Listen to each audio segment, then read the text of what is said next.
Hey there, so welcome back to another video. Okay, so as you can see from the title of the video and the thumbnail and all those things, we are doing a video today about the Salem witch trials. I'm really excited about this video. The Salem witch trials is something that has intrigued me for a very long time. But with regards to the look, so I didn't know what to do for the makeup look because I was a little confused because I was very confused and I didn't know what to do. So I was researching and I couldn't find any concrete, real evidence to there being drownings in Salem. I'm really not sure. So this might be completely inaccurate, but I did find this image on the internet and I don't know if it's actually historically accurate. I don't know if it's just not real. I'm not sure, but it looks like they're about to drown this lady. So for today's makeup look, we are going to do a sort of drowned moment. So I just wanted to say that because I'm not sure if there were drownings. So this is going to be like my other history and makeup videos. It's just going to be me doing the makeup in like a time lapse, and then in voiceover I'll be talking, just because as we've seen in all my other videos, I can't multitask in that way. I can't speak and do makeup. My brain just cannot function. Thank you so much for all the love and all the support on all my recent videos. I really appreciate it. It's really cool that I've been doing this now for I think 5 months and we're so close to hitting 100 subscribers, so that's really cool. But anyways, with all that being said, let's get into the video.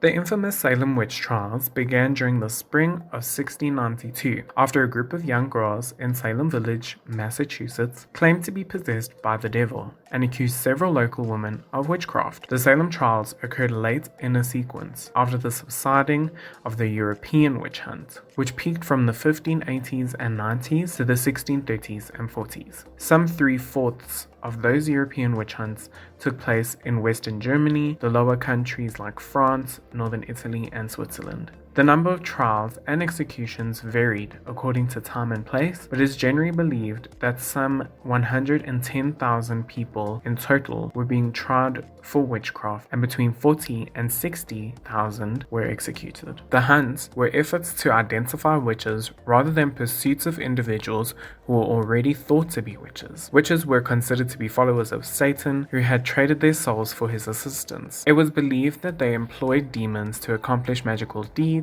that they changed from human to animal form, or from one human form to another, that animals acted as their familial spirits, and that they rode through the air at night to secret meetings and orgies. There is little doubt that some individuals did worship the devil and attempt to practice sorcery with harmful intent. However, no one ever embodied the concept of a witch as previously described. The harsh realities of life in the rural Puritan community of Salem Village at the time included the after effects of a British war with France in the American colonies, in 1689, a recent smallpox epidemic, fear of attacks from neighboring Native American tribes, and a long-standing rivalry with the more affluent community of Salem town. Amid these simmering tensions, the Salem witch trials would be fueled by residents' suspicions of and resentment toward their neighbors, as well as fear of outsiders. So if you didn't know, there were 2 Salems in the 17th century. One was a bustling, commerce-oriented port community on Massachusetts Bay, which is now known as modern Salem. That was Salem town. And then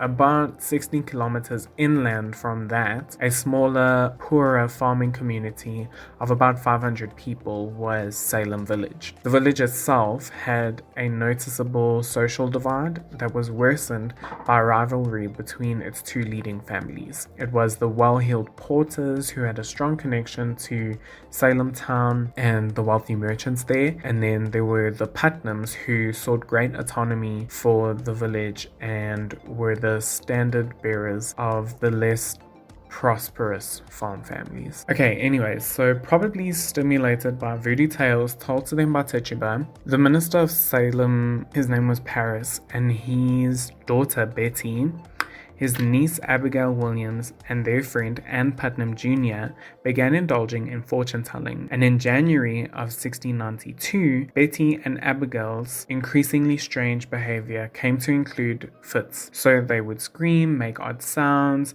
throw things, contort their bodies, and complained of biting and itching or pinching sensations. After a doctor, William Griggs, diagnosed them with bewitchment, other young girls in the community began to exhibit similar symptoms. Looking back with perspective provided by modern science, some scholars have speculated that the strange behavior may have resulted from some combination of asthma, encephalitis, Lyme disease, epilepsy, child abuse, delusional psychosis, or ergot poisoning. Now, ergot poisoning is caused by eating bread or cereal which was made of rye that had been infected with the fungus called ergot. This usually meant that they would vomit, choke, have fits, see things, so hallucinations,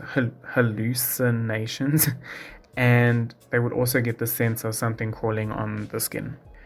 But in late February, arrest warrants were issued for Paris's Caribbean slave, Tituba, along with 2 other women, the homeless beggar Sarah Good and the poor elderly Sarah Osborne, whom the Goulds accused of bewitching them. The process of identifying witches began with suspicions or rumors. Accusations followed, and often escalated to convictions and executions. The Salem witch trials and executions came about as a result of a combination of church politics, family feuds, land grabbing, and hysterical children, all of which unfolded in a vacuum of political authority. The 3 accused witches were brought before the magistrates, Jonathan Corwin and John Haythorne, and questioned. Though Good and Osborne denied their guilt, initially, Tituba also claimed to be blameless, but after being repeatedly badgered, she told the magistrates what they apparently wanted to hear, that she had been visited by the devil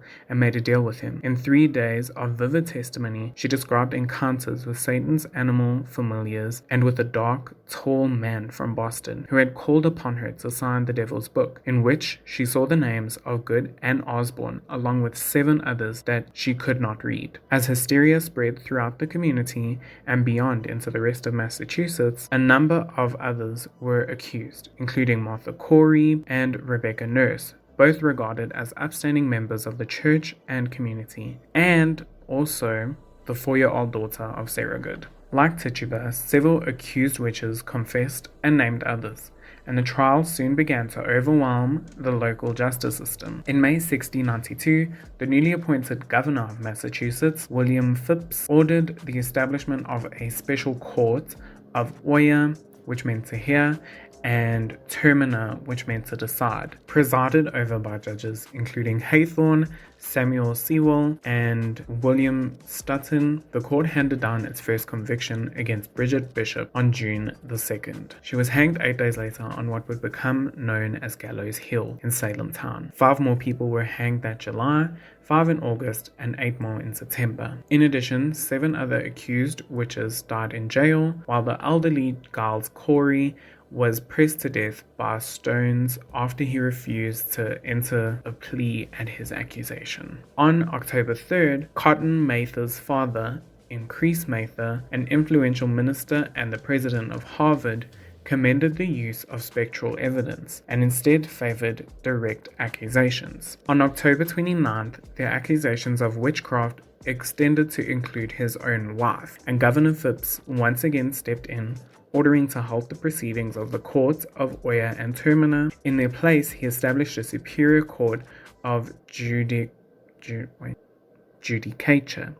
which also instructed not to admit spectral evidence. Trials resumed in January and February, but of the 56 persons indicated, only 3 were convicted, and they, along with everyone held in custody, had been pardoned by Phips by May 1693. As the trials came to an end. In the years to come, there would be individual and institutional acts of repentance by many of those involved in the trials. In January of 1697, the General Court of Massachusetts declared a day of fasting and contemplation for the tragedy that had resulted from the trials. That month, Samuel Sewell, one of the judges, publicly acknowledged his own error and guilt in the proceedings. In 1702, the General Court declared that the trials had been unlawful, and in 1706, Ann Putnam Jr. apologized for her role as an accuser. 22 of the 33 individuals who had been convicted were exonerated in 1711 by the Commonwealth of Massachusetts, which also paid some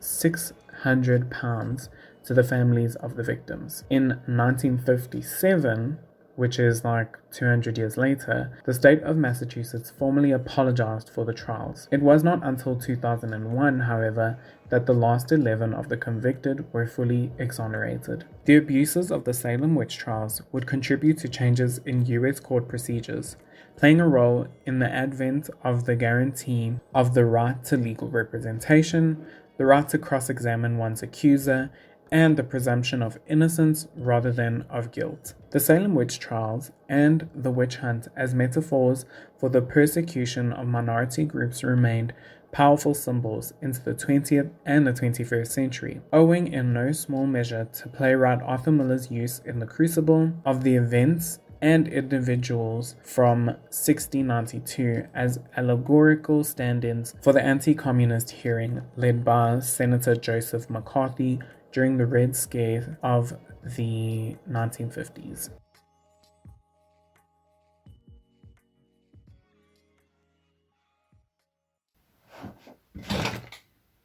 Okay, so as you can see, the makeup is done, and wow, it's pretty cool. Not to toot my own horn. All I wish is that I had those wide eye contact lenses, because those would be pretty cool with this look. That's like the only references I could see on the internet. All of them had like wide eyes, and I was like, oh, I wish I had that. So maybe I'll just edit it in. Hold on, let me just sit like this with the wide eyes. So yeah, I'm really happy with how this turned out. I think it's so cool. Am I giving you drowned? Is this giving drowned? Is it giving what needs to be gave? I feel like it is. Anyways, I hope you guys enjoyed this video, and I hope you learned something new about like the Salem witch trials and all those things and everything that happened. I really love doing history videos, so I'm happy to be back doing them after Pride Month and things like that. Let me know what you guys want to see next. If you don't, let me know. Sweetie, I'm gonna do my own thing. So like, don't even get mad if it's something that you're not interested in, because after every history video, I say in the comments, tell me what you guys want to see next, and then there's no comments. So if you don't like it, that's on you. I'm telling you now, let me know what you want, and then we'll do it next week. I hope you guys enjoyed the time lapse. I hope that the information was good enough so that it was informative and also respectful. If you have not yet, please give this video a like. Please subscribe to my YouTube channel. And if you have not yet, please subscribe to my second YouTube channel, which will be in the downstairs description box thing. Also, I will put a link for Blush Rush SA. If you use my code KENAN at your checkout, you'll get 5% off. I hope you guys have a great morning or evening or night, and I can't wait to see you next time. Bye.